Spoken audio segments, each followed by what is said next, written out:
Selamat pagi. Ada statement yang dikeluarkan oleh seorang wanita yang bergelar S3. Dia berkata bahwa lahir boleh di mana saja, tapi mimpi harus ada di langit.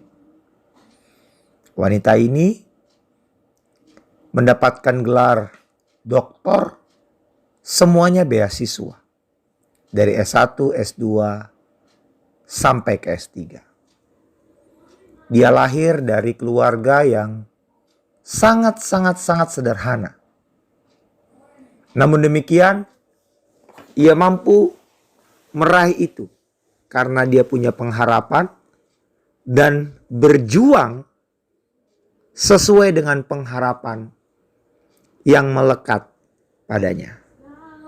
Hari ini saya mau mengajak saudara-saudara, Bapak Ibu kekasih di dalam Tuhan untuk melihat kebenaran firman Tuhan yang terambil dari 1 Yohanes pasal yang kelima dimulai ayat yang pertama. Demikianlah firman Tuhan. Lembaga Alkitab Indonesia memberikan judul Iman Mengalahkan Dunia.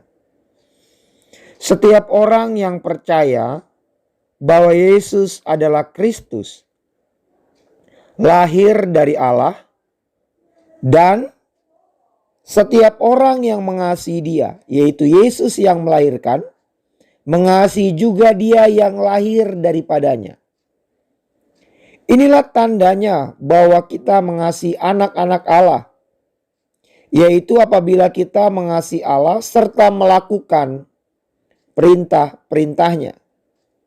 Sebab inilah kasih kepada Allah, yaitu bahwa kita menuruti perintah-perintahnya. Garis bawah ini, perintah-perintahnya itu tidak berat. Sebab semua yang lahir dari Allah mengalahkan dunia. Dan inilah kemenangan yang mengalahkan dunia.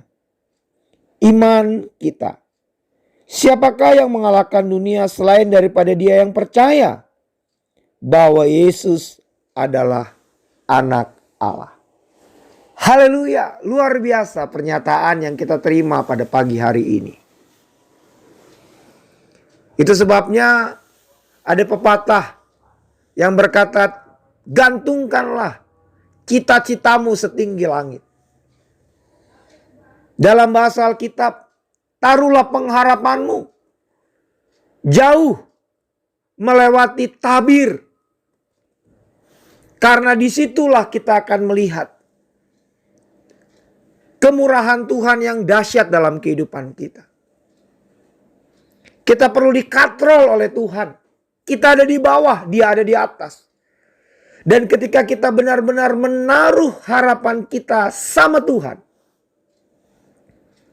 Dia akan tarik kita dikit demi dikit.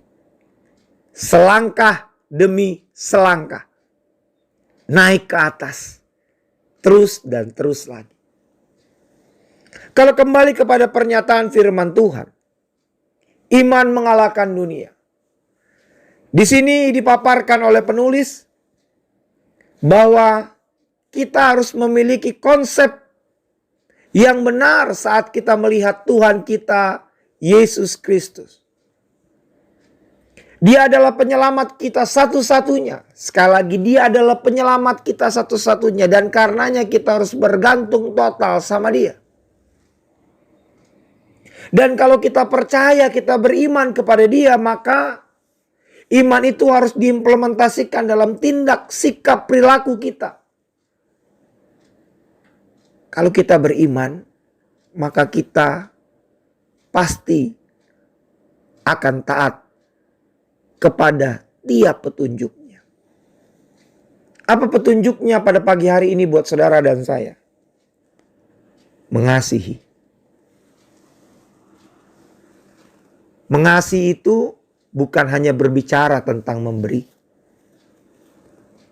Yang saya maksud memberi adalah memberi secara material. Bukan hanya sebatas itu. Mengasihi itu berbicara tentang bagaimana kita membuka diri kita. Mau bergandengan tangan. Memperhatikan. Menjaga. mendorong, mau terbuka, siap untuk ditolong maupun menolong. Mengerti bahwa Tuhan membangun kita secara komunal. Dan pembangunan yang maksimal secara komunal akan memberikan efek langsung pada pertumbuhan rohani secara pribadi. Karenanya pesan Tuhan pada pagi hari ini, kalau kita beriman kepada Yesus Kristus penyelamat kehidupan ini, maka kita harus taat. Taat dimulai dengan apa?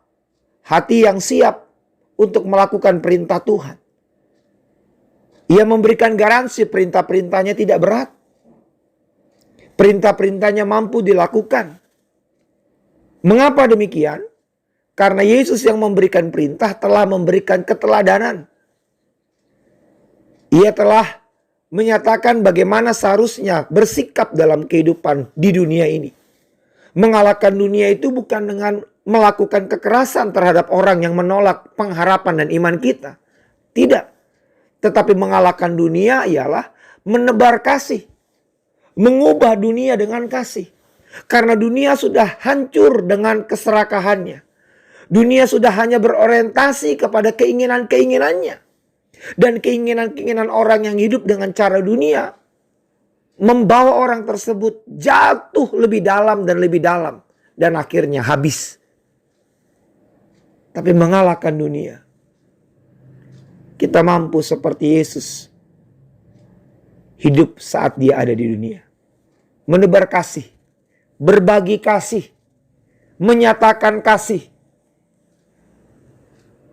Dan itu bukan bersifat temporer, tapi bersifat permanen dalam kehidupan kita.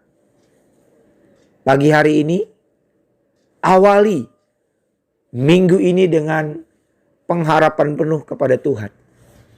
Karena dia adalah Allah yang menyelamatkan kita.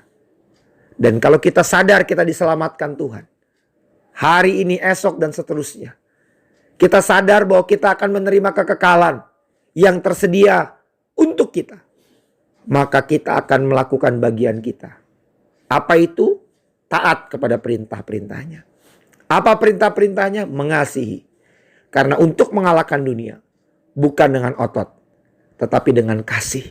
Tuhan Yesus memberkati. Amin.